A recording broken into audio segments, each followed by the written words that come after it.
morning and welcome to Rising. We've got a great show to start off the week. Triple the hosts, triple the takes, triple the fun. I don't know. Does that sound about right? Yeah. That's what they say. Okay, let's get to our first story. Donald Trump returning to the site of the first attempt on his life in Butler, Pennsylvania. He was joined by thousands of his supporters. This was 3 months after the shooting, which wounded Trump and killed another person and injured others. Trump's running mate, J.D. Vance, was also at his side, as was a prominent endorser of the president, billionaire Elon Musk.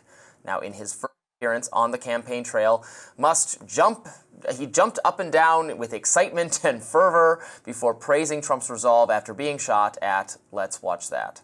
The true test of someone's character is how they behave under fire. And we had one president who couldn't climb a flight of stairs, and another who was fist pumping after getting shot.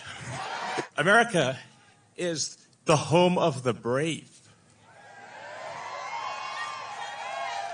And there's no truer test than courage under fire. So who do you want representing America?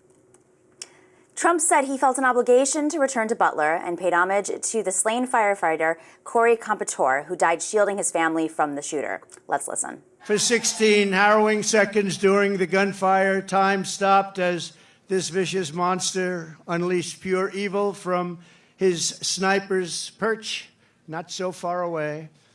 But by the hand of Providence and the grace of God, that villain did not succeed in his goal. Did not come close. We have fought together. We have endured together. We have pushed onward together. And of course, there's one more hero who could not make it back here tonight because he is no longer with us. Right? You know who that is, right? Corey, our beautiful Corey. Corey is not with us tonight, and he should be. Meanwhile, President Joe Biden expressed concern Friday about a Trump loss to Kamala Harris next month. In a rare appearance, here he is speaking from the podium in the White House briefing room. Two separate questions. I'm confident it'll be free and fair. I don't know whether it'll be peaceful. The things that Trump has said and the things that he said last time out when he didn't like the outcome of the election were very dangerous. If you notice, I noticed that the vice presidential Republican candidate did not say he'd accept the outcome of the election. They haven't even accepted the outcome of the last election. So I'm concerned about what they're going to do. There's been no shortage of mudslinging this election cycle. Speaker of the House Mike Johnson, the GOP leader, called for tamping down the rhetoric, singling out Democrats. Here he is on ABC this week. Let's watch. What they're referring to, though, is the absolute open attacks that have been engaged by Democrats against President Trump since the day he came down that golden escalator in 2016, okay? The lawfare is unprecedented. They've attacked him in every single way. They try to malign his character every single day. And the people have had enough of it. That's why you have these massive turnouts at the rallies. People have had enough of this. We need everybody on all sides to turn the rhetoric down, and let's have a debate about the records of these candidates, not the rhetoric. Let's talk about the policies, not the personalities. That's what the American people demand and deserve. These are serious issues the country's facing. We need to be talking about the ideas and the answers and the solutions to get out of them, and not all this other stuff. So I think it was very smart for Trump to return to Pennsylvania where the shooting took place because it was a very effective spectacle, I thought, to be there, to project strength and that, we will overcome what happened. And also Pennsylvania is the most important swing state, so every visit there makes a lot of difference. What did you make of Elon Musk's involvement specifically? Yeah, it was interesting. I mean, I'm not sure why he specifically needed to be at the Butler rally, but I think what he had to say about... I think I know why he thought he needed to be there. I'm not sure why he actually needed to be there, right? Very fair. But I mean, look, his speech was fine. He talked about Trump's response to the shooting, which obviously was, objectively phenomenal and incredible. And going back is brilliant, especially considering, I think, relatively how little media coverage both of the assassination attempts against Trump have really received. I mean, this was basically out of the news cycle within a week until Trump went back to Butler. And until he got maybe shot at again. not shot at again, but you know, almost shot at again. shot at again. And that one similarly disappeared out of the news cycle within was less than a few week. days. Yeah. So I mean, he should be talking about it more, because as much as we are talking about charged rhetoric and potential political violence, there's only one candidate that's actually been the victim of political violence. Well, there's threats every day, and that's unfortunate, and it's happening at a record rate across the world, by the way. It's not just here in the United States. Of course, Nancy Pelosi's husband was brutally attacked at his home.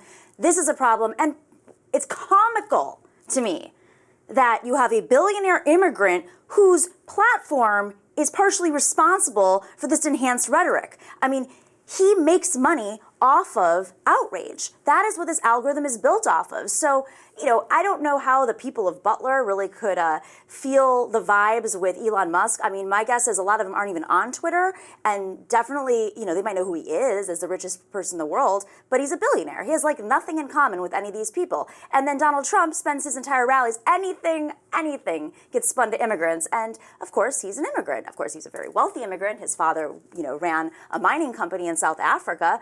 So it was just questionable choice all around. It may have even negated Trump showing up in Butler. It was a huge crowd, we'll say that. Well, Elon's position, of course, is that, I mean, Elon's a legal immigrant. His position is that he supports legal immigration, So are the wants more of Haitians. it, but he doesn't want illegal immigration. Yes, so are the Haitians.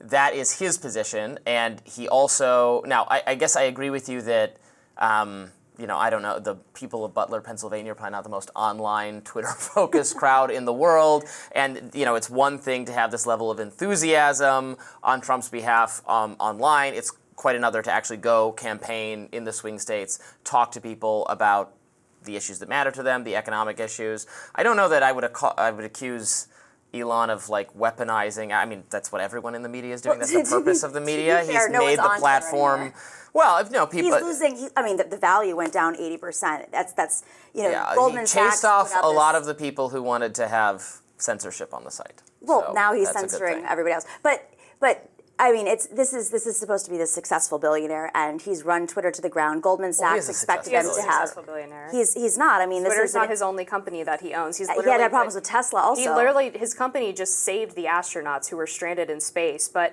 I also don't know if I buy the fact that none of these people at this rally, or not many, are on X or Twitter and don't know who Elon Musk is. I think you would be surprised. And in fact, if we go back to the first assassination attempt against Trump, you might recall that some people on the left found Cory Comparator's X account and decided to attack him for his tweets that he sent out about Donald Trump after he was killed shielding his family. So, I mean, is that weaponization of hate speech or misinformation or whatever? Those are anecdotes. I have no, there's no information on that. So are yours. But there's nothing of an anecdote. I mean, he lost the valuation of X went down by 80%. But you say that he's weaponizing hate speech and political violence because he wants a platform for free speech, which he It's not talked a platform about for at the free rally. speech. The algorithm is not transparent. It's not equal. Before or after Elon Musk took hold of it, there's disinformation spreading like crazy. He still has bots, even though he claimed that he no longer wanted bots. But he wants bots because he wants to inflate his numbers, because he's trying to basically keep it alive. And if there are people at that rally on social media, they're probably on Truth Social, let's be real. So, I mean, this is a man who, he has had failed business after failed business. He claims to be the inventor of all these things. You know, he didn't invent electric cars. He didn't invent SpaceX and rocket launchers. He didn't invent Twitter, clearly.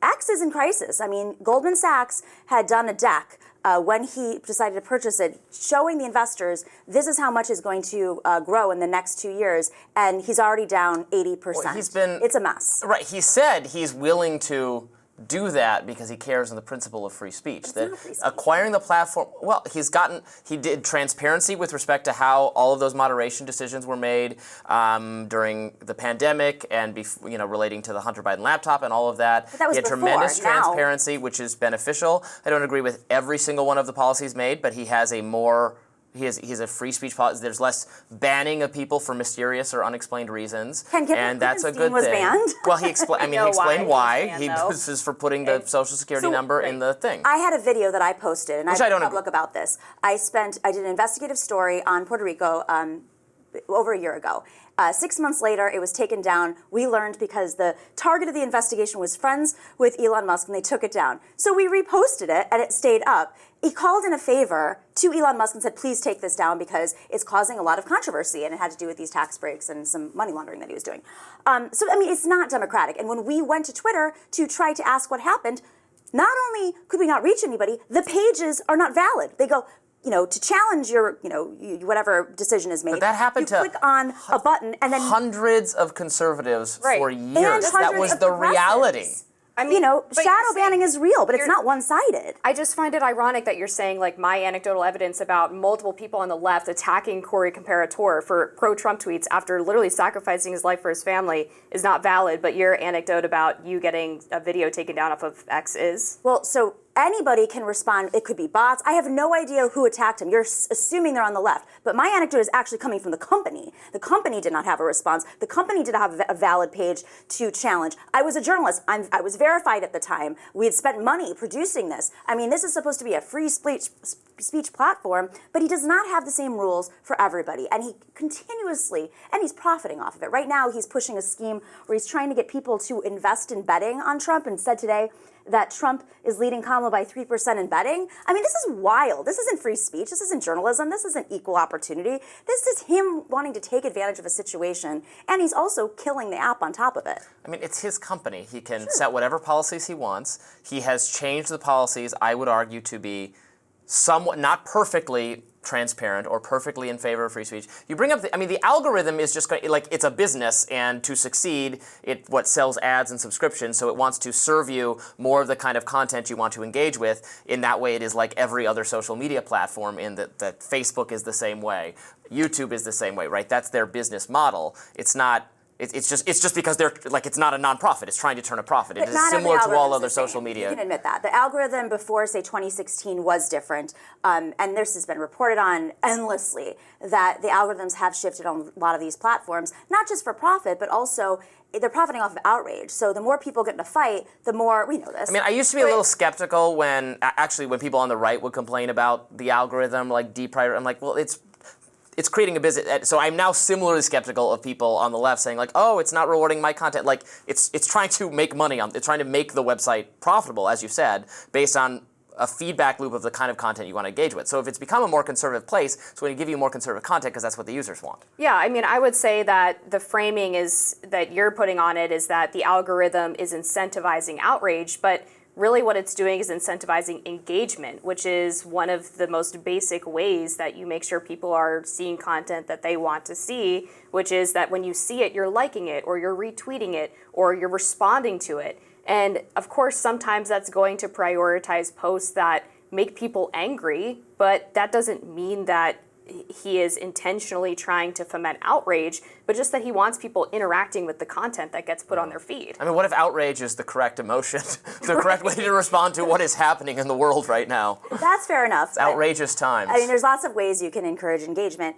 I'll leave it with this. The disinformation is another thing. I know that the community can fact check, but he himself, Elon Musk, pushes disinformation all the time, and I find that really concerning given his power in this world, the amount of money he has, and really muddying the waters between he's giving money to independent expenditures. We have very strong campaign finance laws in this country when it comes to IEs, independent expenditures, needing to be separate from the campaign. Then he appears on the campaign stage. Then he's raising money for betting for Donald Trump on his platform. He's using he's promoting people and pro-Trump messages on his platform. Yes, companies do have the ability to have a political stance, but they cannot be directly related to the campaign. That is where there's a firewall, and he does not seem to understand campaign finance laws. Look, and I think he's going to catch up with him. I mean, he is very pro-Trump, and he's geared Twitter to be that way. This just was never a problem for any other social media company. Facebook has been accused